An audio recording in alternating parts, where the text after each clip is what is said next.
Jadi beliau adalah berbeda value-nya dia dengan pemimpinnya. Apa yang harus dilakukan? Iya.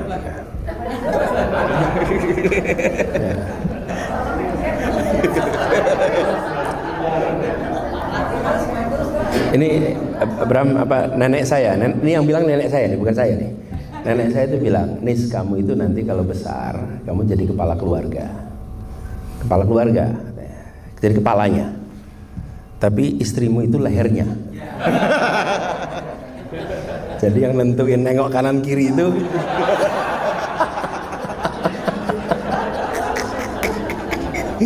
ya betul, itu nenek saya itu bilang begitu tuh. Yang nentukan nengok kanan kiri itu bukan dirimu tapi istrimu, gitu dia.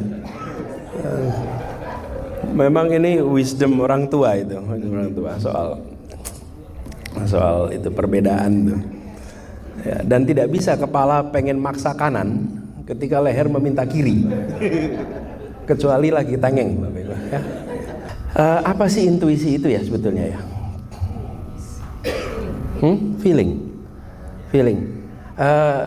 Saya tidak baca keilmuannya ya Bapak Ibu. Saya cuma dari observasi pengalaman aja. Intuisi itu sesuatu yang tumbuh ketika kita menjalaninya berulang-ulang. Ketika menjalaninya berulang-ulang, maka tumbuh yang sering kita sebut sebagai intuisi. Sederhana begini, Bapak Ibu, pada saat baru mulai nyetir, ini. Ingat-ingat nih, kita belajar nyetir pertama. Itu kalau masuk gang yang sempit, maka kita akan lihat kanan, kiri, spion belakang, betul nggak?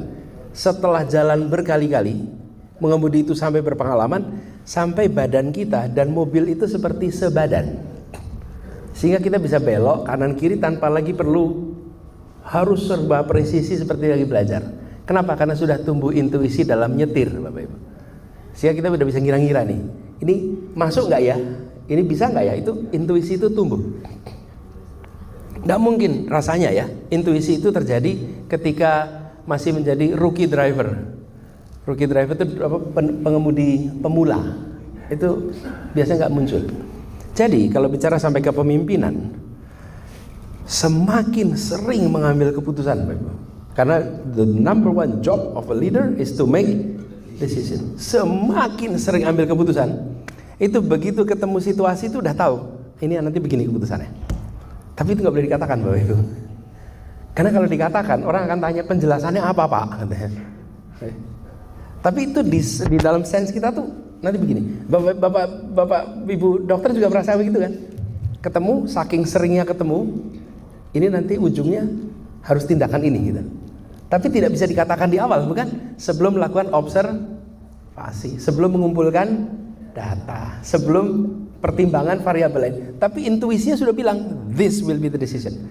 Nah, problemnya Bapak Ibu, problemnya adalah kalau pemimpin tidak bisa menerjemahkan apa yang menjadi logik struktur berpikir di dalam narasi dia, itu maka kelihatan seperti orang mengambil keputusan tanpa penjelasan, tanpa dasar. Jadi kalau tadi tanya bagaimana menyeimbangkan pengambilan keputusan berdasarkan data dan intuisi, menurut saya pada akhirnya orang mengambil keputusan itu berdasarkan data-data. Kalau saya kalau ambil keputusan, saya sering sampaikan, dan saya sampaikan sebagai pedoman bagi seluruh jajaran, baik itu di DKI maupun di kementerian. Itu ada 4. Saya sampaikan eksplisit. Kenapa? Lah semua orang ambil keputusan ya, dan saya nggak bisa ngukur keputusan orang di paling ujung tuh. Kalau saya tidak berikan pedoman mengambil keputusan, mereka akan bikin keputusan yang tidak sesuai dengan nilai. Maka saya katakan nomor 1, prinsip keadilan. Ini prinsip nomor 1. Nomor 2 adalah kepentingan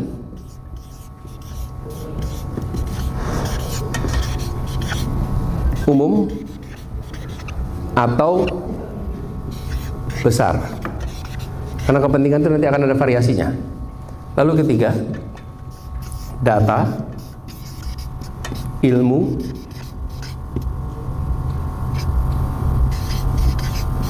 objektivitas. 4, undang-undang, aturan, dan lain-lain. Ini ketika di birokrasi mereka kaget karena mereka biasanya ambil keputusan nomor 4 dulu baru yang lainnya. Jadi saya katakan pada seluruh jajaran, ambil keputusan berdasarkan ini. Semoga cocok dengan nomor 4. Karena kita sering ketemu yang disebut sebagai aturan undang-undang itu nggak masuk prinsip keadilan. Tadi Bapak sebutkan undang-undang tadi Pak, nggak masuk kan prinsip keadilan. Kita sering ketemu aturan undang-undang yang tidak mengedepankan kepentingan, dan kita sering ketemu aturan undang-undang yang tidak masuk akal sehat. Karena itu dibikin urutan. Kalau kita mengeksplisitkan sebagai pemimpin, Anda pemimpin sub pakai ini, maka setiap kali dia mengambil keputusan, maka ketika ditanya oleh atasannya, dia bisa jawab ini. Nah, nanti ini kalau dilakukan berkali-kali, akhirnya menjadi intuisi. Ini kalau menghemat kami. Nah, seringkali pemimpin itu tidak mengeksplisitkan kepada subordinatnya bagaimana Anda mengambil keputusan. Selama kita tidak memberikan guidance, how do you make decision, jangan kita kecewa kalau keputusannya tidak sesuai dengan yang kita harapkan. Karena kita tidak pernah memberikan guideline how you make decision. Jadi, sekarang nih, kalau undang-undang keluar dan untung rugi yang keluar, karena nggak pernah dikatakan value-nya adalah soal keadilan, value-nya soal kepentingan umum. Akhirnya di sini disebut value-nya soal mendapatkan revenue. Nah, jadi tentang intuisi. Lalu pertanyaan tadi Pak Heri, berapa banyak mengambil keputusan yang rasional dibandingkan yang tadi intuisi ya?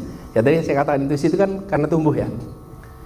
Keputusan-keputusan seperti ini membuat pengambil keputusan berani berdebat. Pasti berani berdebat. Tidak takut diskusi. Keputusan yang menggunakan kekuatan politik biasanya keputusan yang tidak menggunakan ini, karena itu harus pakai kekuatan politik. Saya mau bangun kereta api dari Jakarta sampai Bandung, maka lupakan ini, lupakan ini, maka ambil keputusan. Harus apa? Harus pakai otot politik. Mau bikin IKN harus pakai otot politik. Kenapa? Karena kalau pakai ini maka akan ketemu dengan feasibility studies. Nah, keputusan-keputusan yang cenderung otoriter biasanya tidak melewati fase ini. Nah, kami melihat ke depan, ya kalau Republik ini mau maju, semua keputusan harus bisa diperdebatkan, harus bisa didiskusikan. Karena itu semua harus mulai makin sering mengambil keputusan menggunakan minimal ini nih. Karena itu bisa diperdebatkan, bisa didiskusikan. Nah, kalau saya ditanya berapa porsinya, seringkali kita tuh sudah merasakan, Pak, bahwa keputusannya nanti akan A, tapi ini harus dilewati. Lagi-lagi supaya bisa menjelaskan.